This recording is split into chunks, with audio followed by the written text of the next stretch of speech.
مرا با خود ببر جایی، نه غم باشد نه تنهایی،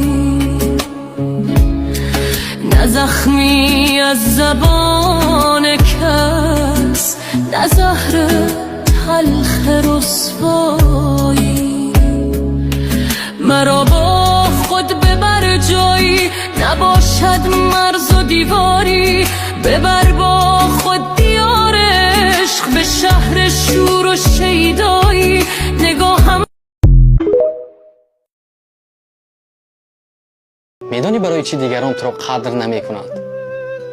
همه عیب خودت. وقتی می نویسند زود جواب می دادی.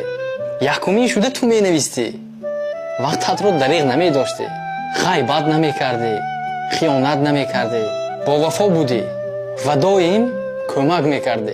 یک چرا از یادت نبرار، آدم ها خوبی را قدر نمی کنند. السلام علیکم.